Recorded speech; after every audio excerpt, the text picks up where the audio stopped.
पिता के घर में रहने से स्त्री को कौन सा पाप लगता है। नमस्कार प्रिय दर्शकों मित्रों, आज हम बात करते हैं कि पिता के घर में रहने से स्त्री को कौन सा पाप लगता है। तो वीडियो बड़ी ही ज्ञानवर्धक होने वाली है, इसलिए वीडियो को शुरू से लेकर अंत तक अवश्य सुनना। तो चलिए दर्शकों, ज्यादा समय नष्ट ना करते हुए कहानी की तरफ देखते हैं।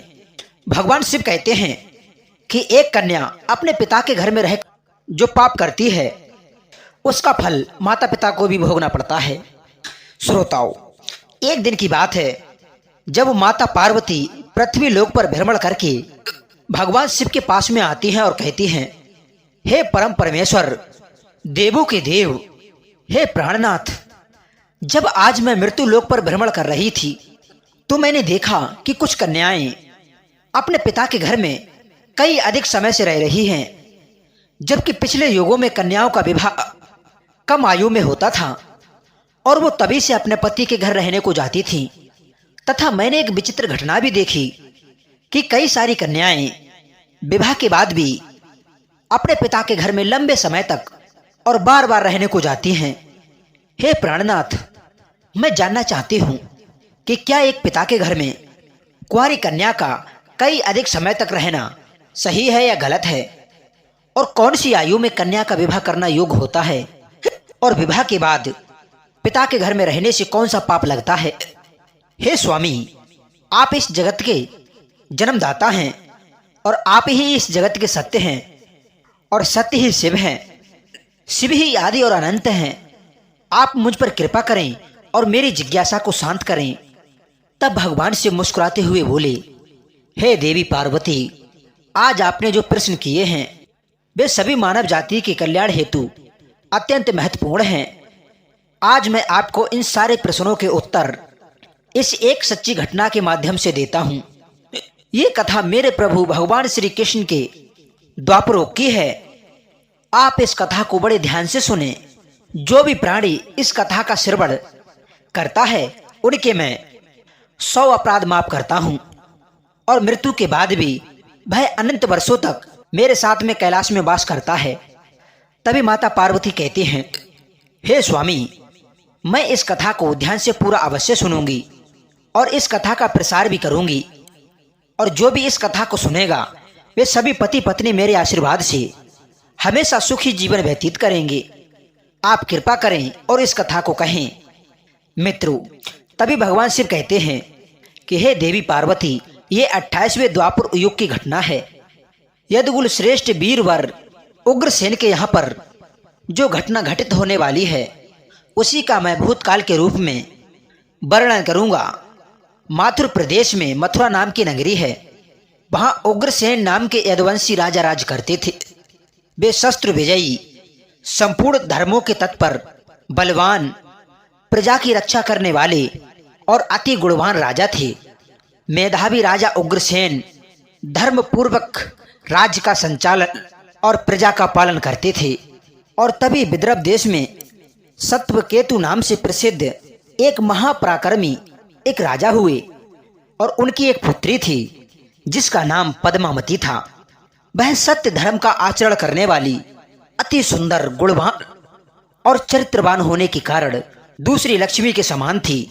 मथुरा के राजा उग्रसेन ने उस सुंदर नेत्रों वाली पद्मावती से विवाह किया।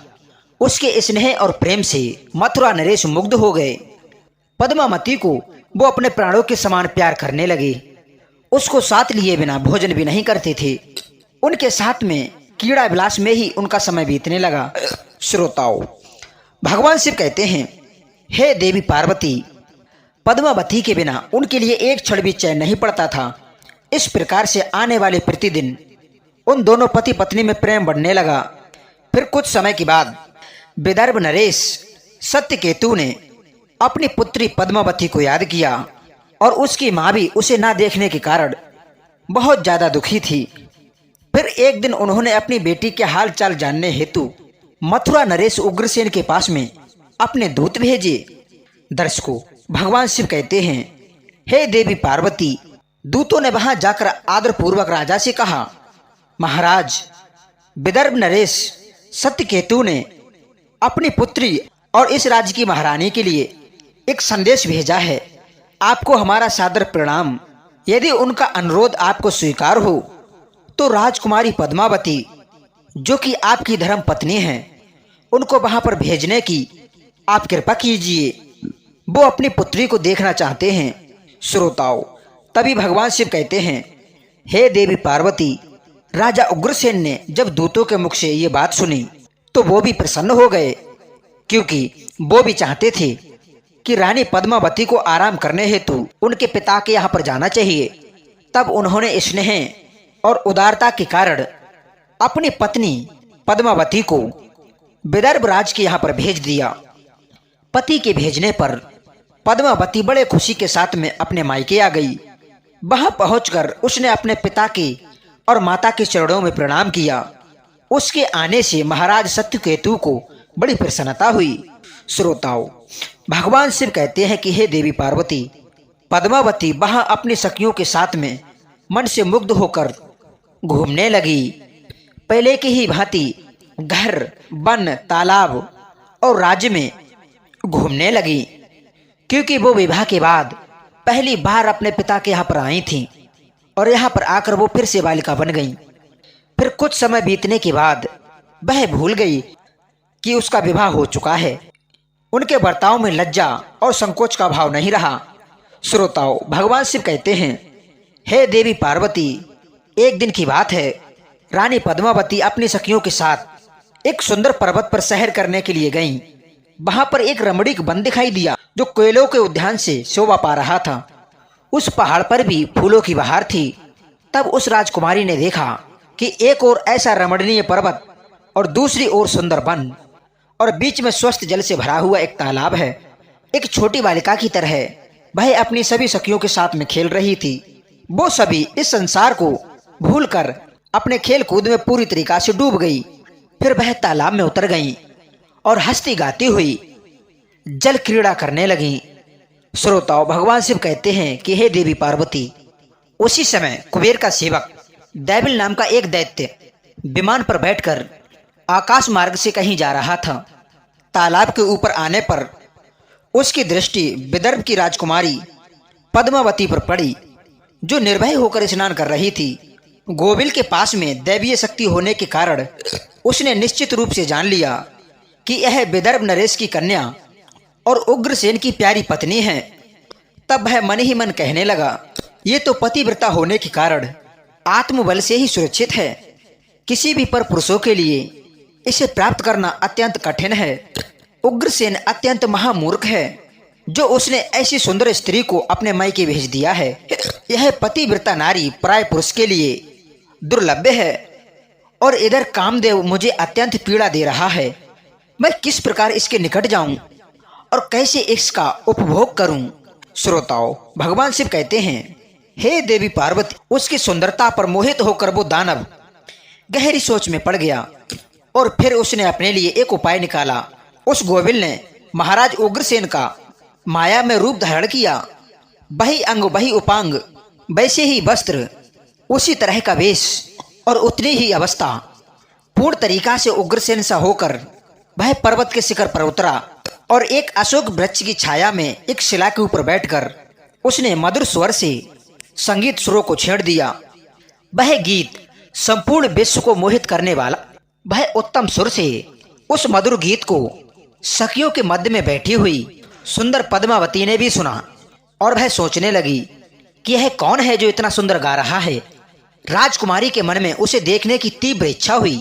उसने अपनी सखियों के साथ जाकर देखा कि अशोक की छाया में सुंदर प्रतापी बैठा हुआ कोई पुरुष गा रहा है और वह महाराज उग्रसेन की तरह दिखाई पड़ता है।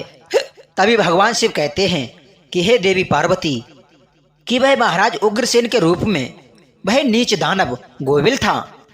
अब वह पद्मावती विचार करने लगी कि लगता है मेरे स्वामी मथुरा नरेश अपना राजपाट छोड़कर इतने दूर कब और कैसे चले आए।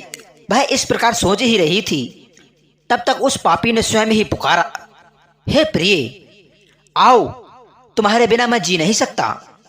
तुमसे अलग रहकर मुझे अपना जीवन बिताना बड़ा ही कठिन है। तुम्हारे स्नेह ने मेरे लिए मोहित कर लिया है, अथवा मैं तुम्हारे लिए छोड़कर कहीं भी नहीं रह सकता। अपने पतिधारी दैत्य के ऐसे कहने पर पद्मावती थोड़ी सी लज्जित होकर उसके सामने गई।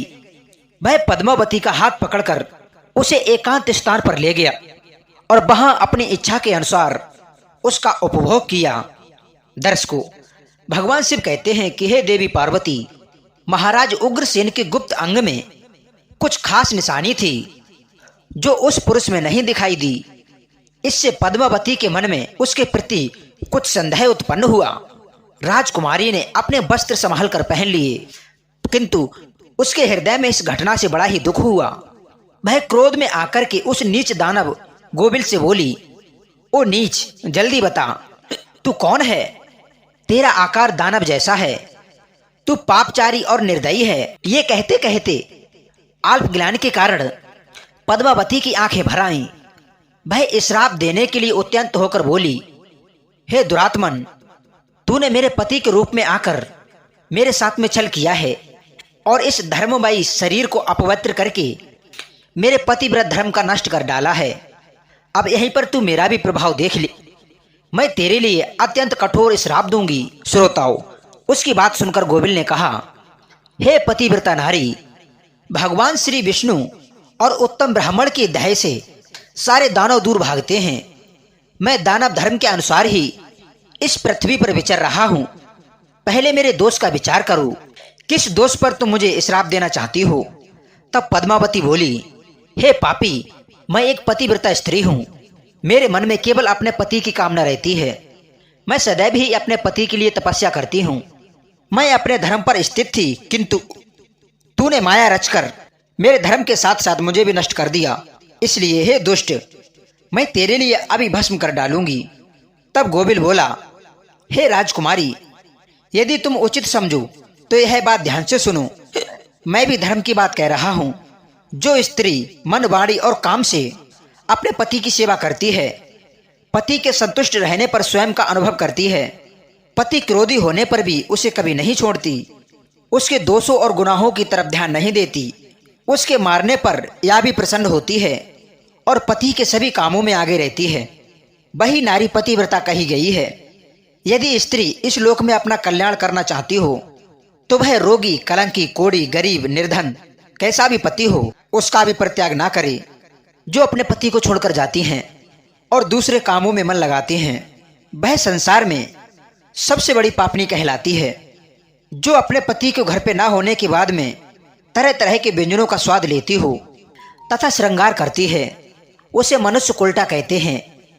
तभी भगवान शिव कहते हैं कि हे देवी पार्वती, वो गोबिल आगे कहता है, मुझे वेद और शास्त्रों के द्वारा और मेरे गुरु के द्वारा मुझे धर्म का ज्ञान है। तुम अपने पति की सेवा छोड़कर यहाँ पर किस लिए आई हो? इतना सब कुछ होने के बावजूद भी अपने मुख से कहती हो कि मैं पतिव्रता हूँ। कर्म से तो तुम्हारे अंदर पतिव्रता का छोटा सा भी अंश दिखाई नहीं देता। तुम डर भय छोड़कर पर्वत, गुफाओं में और जंगलों में घूमती हुई डोलती हो, इसलिए तुम पापनी हो।